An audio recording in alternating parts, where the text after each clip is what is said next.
right, let's get reaction and analysis from our political panel. Mick Mulvaney is the former chief of staff to former President Trump in his first administration, and he's a NewsNation political contributor. And Marc Caputo is a senior politics reporter with Axios. Great to have both of you here.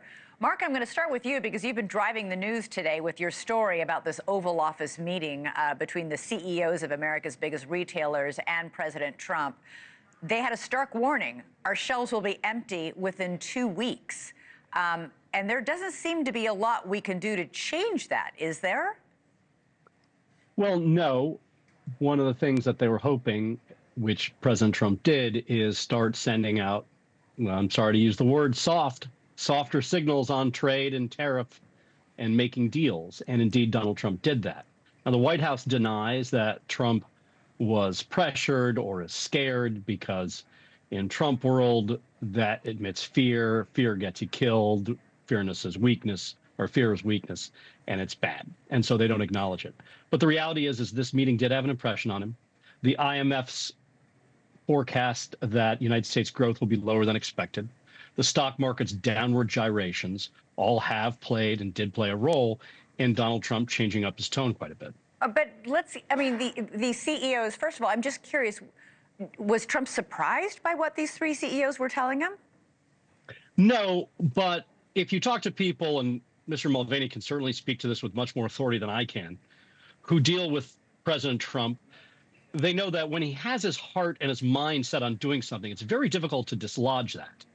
And what's easiest or what's most effective is to try to change his direction ever so slightly over time by presenting these sort of constant reminders and these different arguments that help him sort of get off the position, obviously not completely, that he's on, so they can go more in a direction that other people think is productive and helpful. So, Mick, listen, you know, you're a pro on the economy, and the specter of empty shelves in 2 weeks is pretty stark. We have all these shipping containers that are on their way from China to the U.S. that are 60% empty.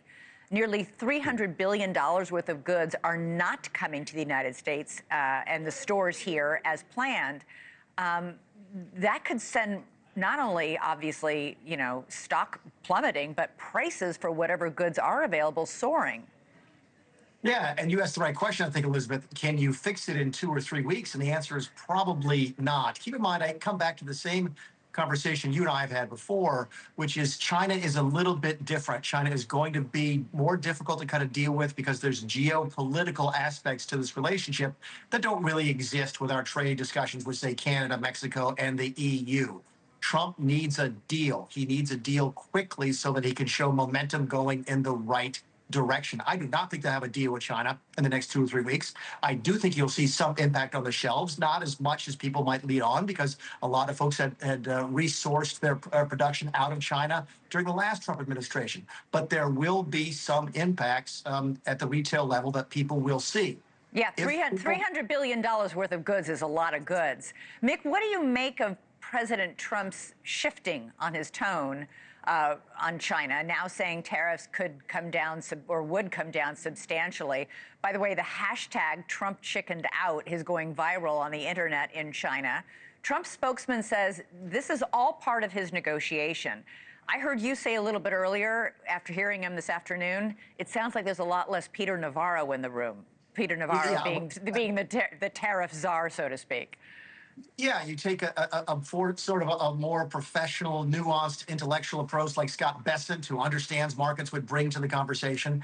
You know, I think you asked the question just a minute or two ago, did the president, did it come as news to him that shelves might be empty? If he's only listening to Peter Navarro, then the answer is yes. It probably came as a surprise. Scott Bessent may have been telling him that, but it sounds like that voice wasn't really being heard 2 weeks ago in the Oval Office. I did sense a change in demeanor, a difference in language today that makes me think that the more rational people, reasonable people like Scott Bessent are being heard more frequently now in the White House, and you see a little different message out of Donald Trump as a result.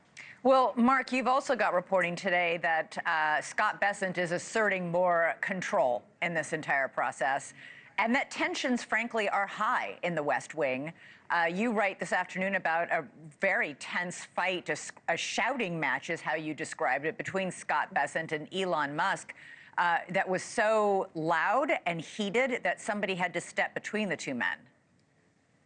Yeah, Scott Bessent has essentially had it with Elon Musk. He has for quite some time. There was a proximate dispute over a new IRS commissioner, the new IRS commissioner.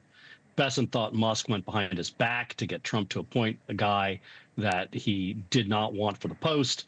Bessent had his own person, and it culminated Thursday morning when Giorgia Meloni, the Italian prime minister, was meeting with Trump in the Oval Office. And these guys are pretty close to outside, basically yelling in each other's faces. So the F-bomb was dropped, I was told. Someone else said it had a WWE quality to it with these two rich middle-aged guys going at it. It did eventually de-escalate. It did continue for some time. No love lost between them. Postscript on that is Bessent did win. He did get his pick, and Shapley, who was the IRS commissioner, who was briefly installed for, 2 days, was pulled. But Scott Bessent has certainly made an enemy of Elon Musk for now, and people in the White House say that's not necessarily a helpful thing to do when you have a guy who owns a social media platform and is still a billionaire despite the stock of his car company crashing or going very low, I should say. We've already seen some of the Elon Musk acolytes out there bashing Scott Bessent on X. Well, we just heard on that earnings call last night, as you pointed out, that not only are earnings for Tesla down 71%, but he announced he'd be working a little bit less in the White House, so perhaps no more, as you put it, WWE matchups. A quick last question, Mick. Trump's approval rating on the economy is down to 37%. That's the lowest it's ever been in his political life. People love him because they trust him with the economy. That's not good news. No, they're willing to give him some time. Again, not very much, because as you can see already in the polling data, that it is sort of eroding. So his support on the economy is eroding. That's why I come back to this, Elizabeth. He needs a deal. He needs to convince people that this is not just talk. There's action behind this coming soon. All right, Mick Mulvaney, Marc Caputo, great to have you both on. Really appreciate your analysis tonight. Thank you. Thank you for watching. Subscribe below and download our NewsNation app right now on your phone, and you will get fact-based, unbiased news for all Americans.